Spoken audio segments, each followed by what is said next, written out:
Bagaimana hukumnya bila suami istri terpisah tinggalnya walaupun masih dalam satu kota yang sama, dikarenakan suami belum mempunyai kemampuan untuk menyewa rumah, namun suami tetap memenuhi kewajibannya menafkahi istrinya baik lahir maupun batin. Mohon doanya Ustaz agar kami bisa tinggal bersama, tidak berpisah lagi. Allahumma amin, mudah-mudahan insyaallah. Ya. Kalau di sini yang dimaksud adalah karena suaminya bertugas cari nafkah di Jakarta misalnya, kemudian memang betul-betul dia nggak bisa ngajak ya istrinya, karena sebenarnya Allahu alam kalau setahu saya ya, insya Allah kalau pernikahan itu benar pasti istrinya akan siap saja kok gitu kan untuk tinggal bersama walaupun di kos-kosan tempat kecil, ya itulah suka dukanya kehidupan.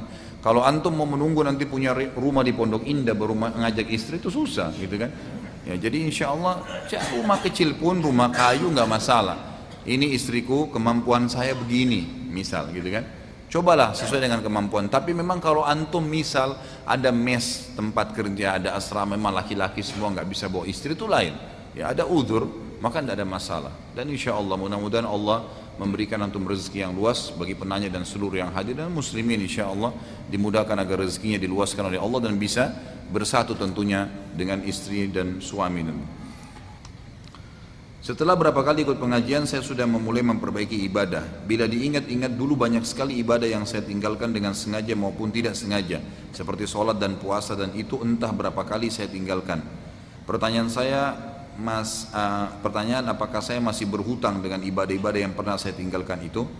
Tentu ada ibadah yang anda hutang, ada yang tidak. Kalau sholat tidak ada hutang namanya, karena tidak ada istilah qadha sholat yang memang sengaja ditinggalkan. Seperti misalnya ada orang 30 tahun nggak pernah sholat, sekarang baru hadir pengajian lalu tahu kalau sholat itu wajib, maka tidak perlu, tidak ada dalam Islam dia harus mengqadha 30 tahun sholatnya, nggak ada. Tapi ada ibadah yang memang harus dibayar, puasa gitu kan, zakat, ini nggak bisa memang, karena Allah SWT mengatakan dalam Al-Quran tentang puasa, a'udzu minasyaitonir rajim, fa'iddatun min ayyamin ukhar. Bagi orang yang tidak bisa puasa sengaja atau tidak sengaja, dia harus ganti dengan hari yang lain. Dan ini kalau antum tanya, saya sudah tidak ingat Ustaz berapa hari, prediksi hari maksimal.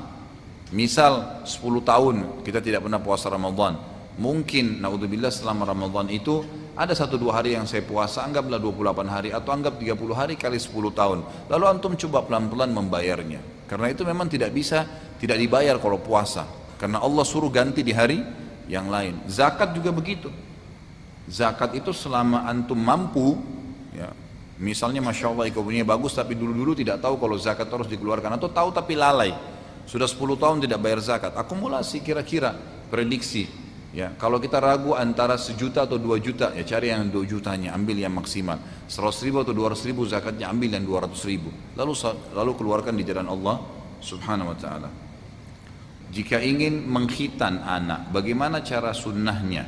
Apakah harus diadakan syukuran sebagaimana yang terjadi di masyarakat kita?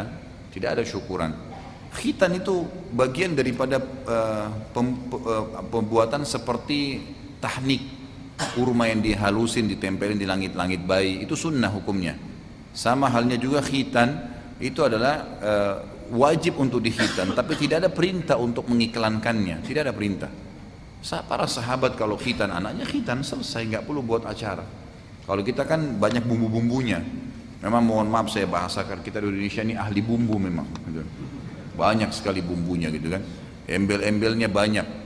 Nanti kalau hari 4 bulan istrinya hamil buat acara apa, 7 bulan buat acara apa, nanti habis melahirkan bagaimana. Ari-arinya baik, kalau lahir harus ditaruh di kendi, harus ditaruh dalam kelapa, tidak boleh dibuang di laut, nanti kalau dimakan ikan hiu jadi jahat dia. Wah macam-macam. Khurafat semua gitu. Aneh-aneh.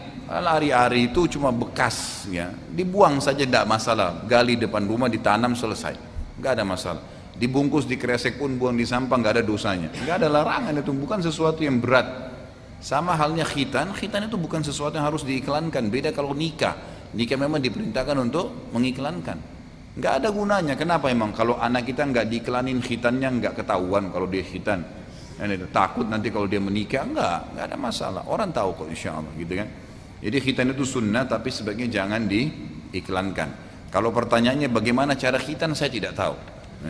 Ini bisa tanya ke dokter atau yang bidangnya memang, ya.